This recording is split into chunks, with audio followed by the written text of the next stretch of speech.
أشهد أن محمدا رسول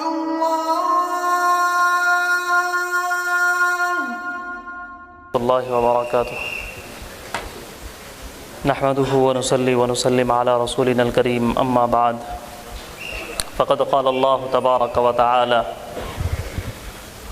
ولو كنت فظا غليظ القلب لانفضوا من حولك فاعف عنهم واستغفر لهم وشاورهم في الأمر.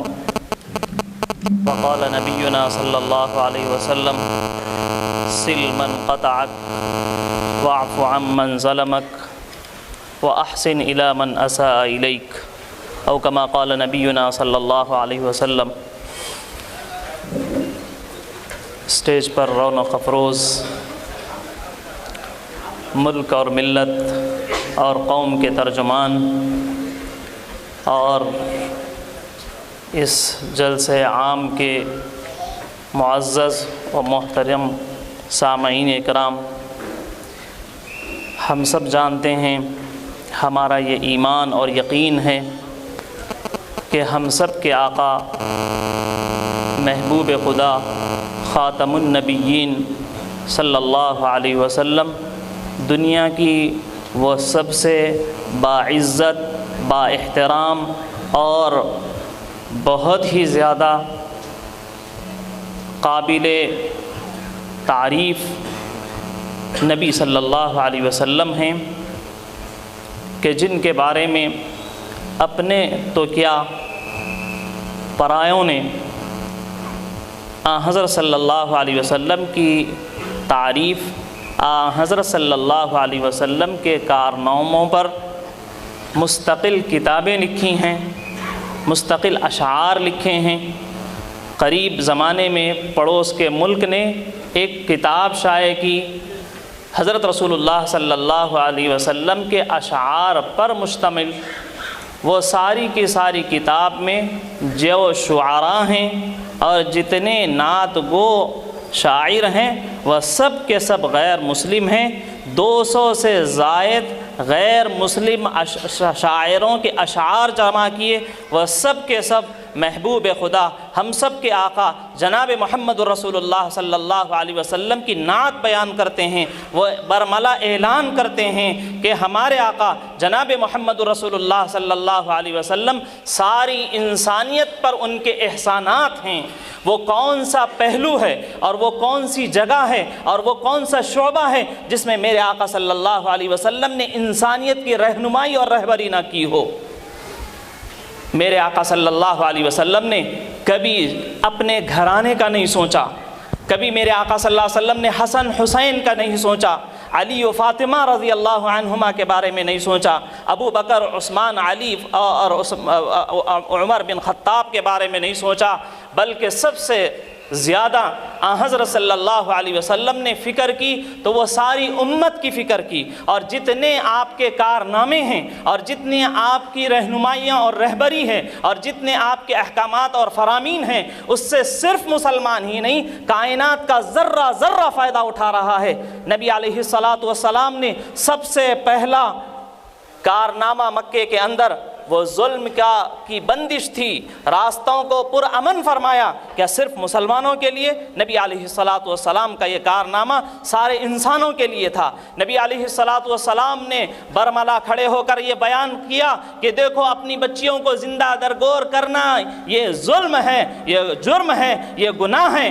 نبی علیہ الصلاۃ والسلام کے اس فرمان پر سب سے پہلے کھڑے ہونے والے بچیوں کی زندگی کے حقوق دلانے کے لیے وہ میرے آقا محمد رسول اللہ صلی اللہ علیہ وسلم ہے. آپ نے یہ کارنامہ سارے انسانوں کے لیے کیا ہے.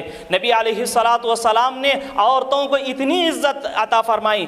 جس وقت میں عورتوں کو بازار کے سامان کی طرح خرید اور فروخت کیا جا رہا تھا، نبی علیہ الصلاۃ والسلام نے ان کے احترام کی، عزتوں کی چوٹیوں پر بٹھایا، بلندیوں پر بٹھایا. نبی صلی اللہ علیہ وسلم نے عورتوں کے بارے میں یہ کہا کہ ان کا جسم تو کیا، ان کا چہرہ تو کیا، ان کے بالوں کو بھی گناہ اور غلط نیت کے ساتھ دیکھنا، نبی علیہ الصلاۃ والسلام نے فرمایا جرم ہے، گناہ ہے.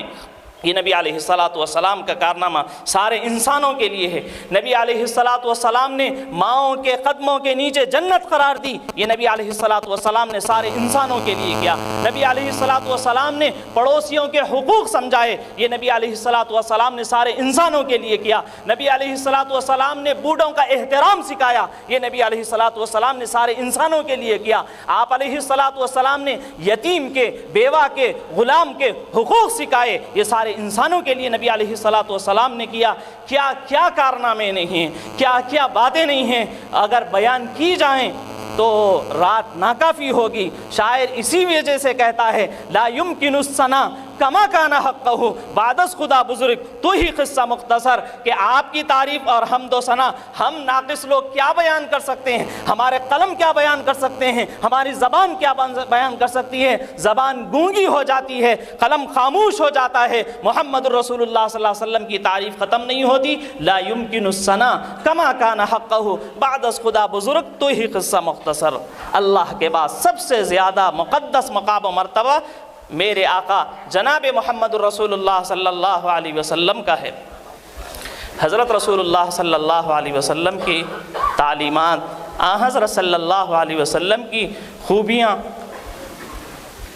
آپ اس مبارک مہینے میں مختلف مقررین سے اور جمعہ کے خطبات وغیرہ میں سنتے ہی رہتے ہیں۔ اس وقت میں میری بھی حاضری یہاں پر اسی غرض سے ہوئی ہے کہ میں کچھ اس وقت میں شریک ہو جاؤں، تو یہ موقع نہیں ہے کہ میں یہاں کچھ اور تفصیل سے بیان کروں۔ البتہ ایک چیز جو اس ڈائس سے اور اس عمومی اجلاس سے آپ تک پہنچانا چاہتا ہوں، وہی آیت کریمہ میں نے اس وقت میں پڑھی ہے۔ حضرت صلی اللہ علیہ وسلم کی صفات اور خصوصیات اور امتیازات میں سے یہ بیان کیا گیا ہے کہ نبی علیہ الصلاۃ والسلام پے کرے عفو درگزر تھے۔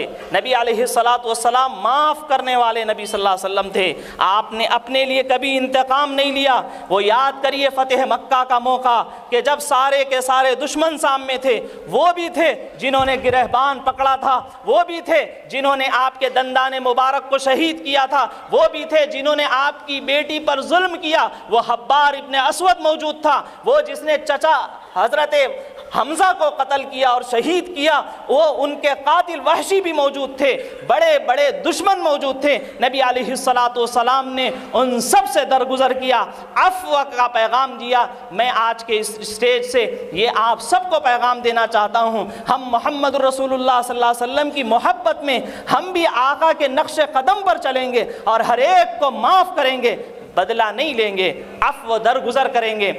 میرے آقا صلی اللہ علیہ وسلم اخلاق کے مکارم، اخلاق کی انتہائی بلندی پر تھے۔ اخلاق کیسے بلند ہوتے ہیں، اس کے لیے حضرت عبداللہ بن مبارک رحمۃ اللہ علیہ سے کسی شاگرد نے پوچھا تھا کہ میں اچھے اخلاق والا کیسے بن سکتا ہوں، تو انہوں نے دو چیزیں بیان کی تھیں۔ ایک تو ترک الغضب، غصہ ہونا چھوڑ دیجئے، دوسرے یہ کہ عفو درگزر کیجئے، بدلہ لینے والے مت بنیے۔ میرے بھائیوں، اس وقت میں ملک اور عالمی حالات ہم کو یہ کہہ رہے ہیں کہ ہم پھر سے حضرت رسول اللہ صلی اللہ علیہ وسلم کے اس عفو درگزر کی صفات کو اپنے زندگی میں لائیں۔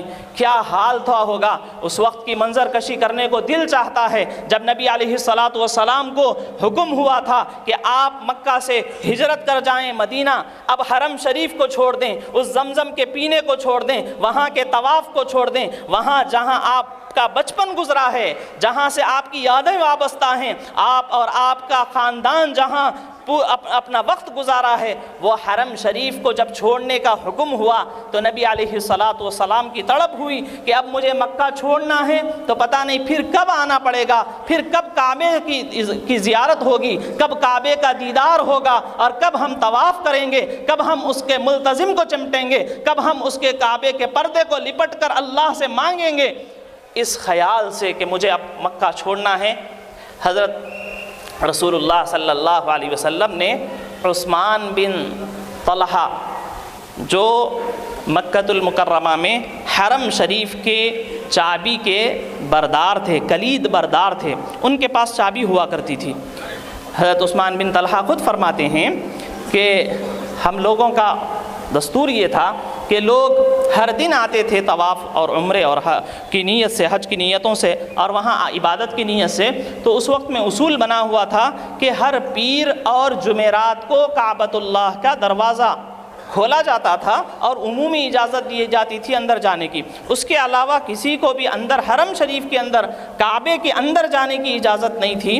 تو نبی علیہ الصلاۃ والسلام کو ہجرت کا حکم ہوا، آپ کو حکم ہوا کہ آپ راتوں رات مکہ چھوڑنا ہے، اس کعبے کو چھوڑنا ہے۔ تو آپ کی چاہت ہوئی کہ میں پہنچ کر وہاں آخری طواف کر لوں، کعبے میں جا کر 2 رکعت نماز پڑھ لوں، میں اپنے اللہ سے مانگ لوں۔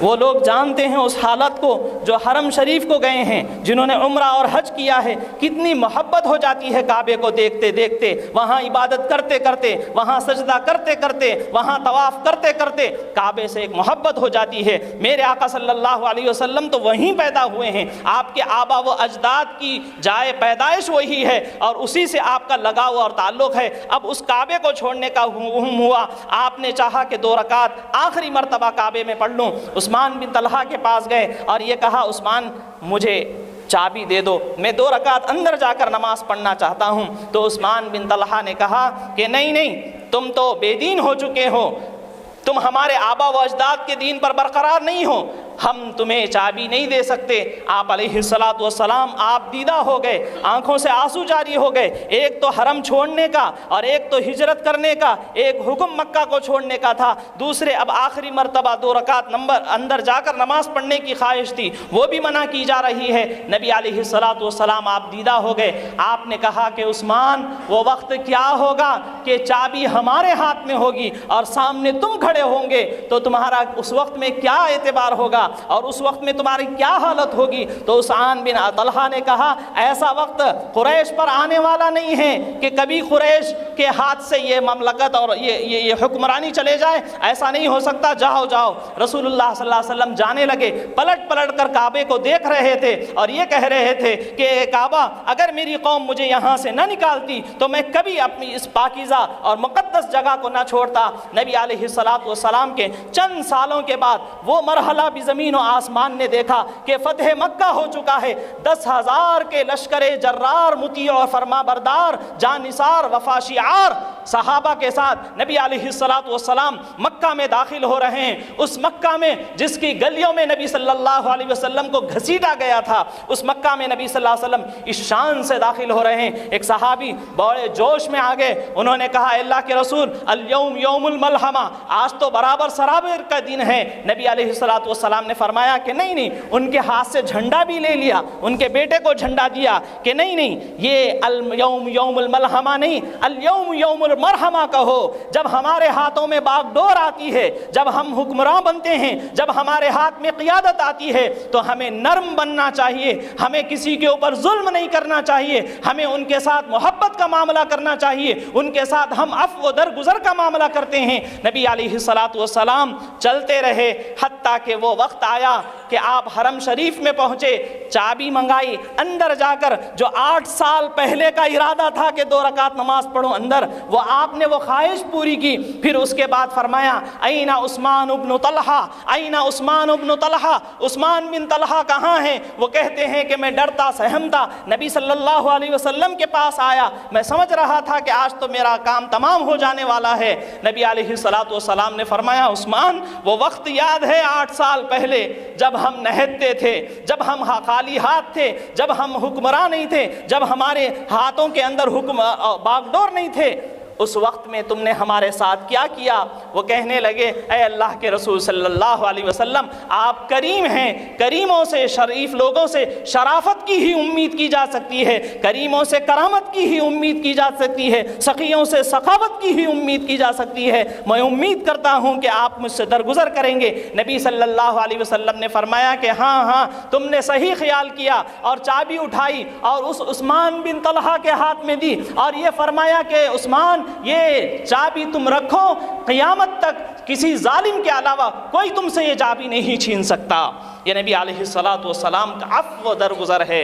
میرے بھائیو، اس اسٹیج سے اہم پیغام میں اس وقت میں یہی دینے کے لیے آیا ہوں، اپنے درمیان میں عفو و درگزر کرنے والے بنیے، معاف کرنے والے بنیے، بھائیوں کو معاف کریے، چاچاؤں کو معاف کریے، والد کو معاف کریے، اپنے چھوٹوں کو معاف کریے، بڑوں کو معاف کریے، بیویوں کو معاف کریے، کام کرنے والوں کو معاف کریے۔ حضرت رسول اللہ صلی اللہ علیہ وسلم کے ایک صحابی حضور علیہ الصلاۃ والسلام سے پوچھتے ہیں، اے اللہ کے رسول صلی اللہ علیہ وسلم، میرے نوکر اور چاکر اور غلام ہیں، وہ غلطی کر دیتے ہیں، تو کیا میں ان کی غلطی پر تنبیہ کروں یا ان کو معاف کروں؟ آپ علیہ الصلاۃ والسلام نے ان سے کہا کہ معاف کریں۔ تو انہوں نے دوسرا سوال کیا، اے اللہ کے رسول صلی اللہ علیہ وسلم، میں اپنے غلام کو اس کی غلطی پر دن میں کتنی مرتبہ معاف کروں؟ نبی علیہ الصلاۃ والسلام خاموش رہے۔ 3 مرتبہ انہوں نے سوال کیا۔ تیسری مرتبہ محمد رسول اللہ صلی اللہ علیہ وسلم نے فرمایا، اعفو عنہ اعفو عنہ 70 مرہ کل یوم 70 مرہ۔ تمہارے غلام اگر دن میں 70 مرتبہ غلطی کریں تو 70 مرتبہ معاف کرتے جائیں۔ یہ نبی علیہ الصلاۃ والسلام نے سکھایا۔ جب غلاموں کے بارے میں آپ یہ کہہ رہے ہیں کہ آپ کا غلام دن میں 70 مرتبہ غلطی کرے تو 70 مرتبہ معاف کرو، تو آپ کا کیا خیال ہے ان لوگوں، آپ کے اپنے بھائی کے سلسلے میں کہ اس کو کتنا معاف کریں گے؟ آپ کا کیا خیال ہے آپ کے والد کے سلسلے میں؟ آپ کا کیا خیال ہے آپ کے خالو کے سلسلے میں؟ آپ کا کیا خیال ہے آپ کے چچا اور تایا کے سلسلے میں؟ آپ کا کیا خیال ہے اپنی بیویوں کے سلسلے میں کہ اگر وہ غلطی کر دیں تو آپ انتقام لیں گے؟ ہرگز نہیں۔ آپ معاف کرنے والے نبی صلی اللہ علیہ وسلم کے معاف کرنے والی امتی بنے۔ بعض بزرگوں نے لکھا ہے، حضرت رسول اللہ صلی اللہ علیہ وسلم کی احادیث سے بیان کیا ہے کہ قیامت کے دن اللہ تبارک و تعالیٰ کچھ لوگوں کو جمع کریں گے اور ان کے اعمال نامے میں ان کے بہت سارے گناہ شمار کیے جائیں گے کہ تم نے یہ گناہ کیا، تم نے یہ گناہ کیا، تم نے یہ گناہ کیا۔ پھر اللہ تبارک و تعالیٰ کہیں گے کہ دنیا میں تمہارے ساتھ غلطیاں ہوئی تھیں اور تمہارے اوپر ظلم ہوا تھا، اس وقت میں تم نے اپنے بھائی کو معاف کیا، آج میں تم کو معاف کرتا ہوں اور اسے جنت میں داخل کر دیا جائے گا۔ نبی علیہ الصلاۃ والسلام کی تعلیمات کو حضرت صلی اللہ علیہ وسلم کے اس میلاد اور پیدائش کے مبارک مقدس مہینے میں اہم پیغام یہ لیتے جائیں کہ حضرت صلی اللہ علیہ وسلم کی سنتیں اور آپ کے طریقے ہم سب کو اپنی زندگی میں لانا ہے، سارے انسانوں کی زندگی میں لانا ہے۔ ہمارے آقا صلی اللہ علیہ وسلم صرف ہمارے حضرت صلی اللہ علیہ وسلم کے کارنامے صرف ہمارے لیے نہیں تھے، سارے انسانوں کے لیے نبی علیہ الصلوۃ۔ آپ نے جھوٹ کو غلط قرار دیا، آپ نے جوئے کو غلط قرار دیا، آپ نے چوری کو غلط قرار دیا، کیا صرف مسلمانوں کے لیے ہے؟ آپ نے دھوکے کو، آپ نے قتل کرنے کو، آپ نے چوری کرنے کو آپ نے جرم قرار دیا، یہ کس کے لیے؟ سارے انسانوں کے لیے۔ ہاں، حضرت صلی اللہ علیہ وسلم کے پیغامات ہیں، اس لیے سب سے پہلے ہم چونکہ تصدیق کرتے ہیں، ایمان لائے ہیں، آپ سے محبت اور تعلق رکھتے ہیں، تو ہم کو سب سے پہلے حضرت صلی اللہ علیہ وسلم کی حیات طیبہ اور آپ کی مبارک سیرت ہم کو اپنی زندگی میں لانی چاہیے۔ اس وقت میں ایک سنت اور ایک طریقہ نبی علیہ الصلاۃ والسلام کا میں نے بیان کیا ہے، سبھی سے، مردوں سے بھی، عورتوں سے بھی، بچوں اور بوڑھوں اور جوانوں سے بھی، سبھی سے میں نے گزارش کی ہے کہ وہ عفو و درگزر کرنے والے بنے، معاف کرنے والے بنے۔ اللہ تبارک و تعالی حضرت صلی اللہ علیہ وسلم کے بارے میں کہتے ہیں، وَلَوْ كُنْتَ فَظًّا غَلِيظَ الْقَلْبِ لَانفَضُّوا مِنْ حَوْلِكَ فَاعْفُ عَنْهُمْ وَاسْتَغْفِرْ لَهُمْ وَشَاوِرْهُمْ فِي الْأَمْرِ۔ اور اسی کے بارے میں نبی صلی اللہ علیہ وسلم نے فرمایا تھا، صِلْ مَنْ قَطَعَكَ وَاعْفُ عَمَّنْ ظَلَمَكَ وَأَحْسِنْ إِلَىٰ مَنْ أَسَاءَ إِلَيْكَ وَآخِرُ دَعْوَانَا الْحَمْدُ لِلَّهِ رَبِّ الْعَالَمِينَ۔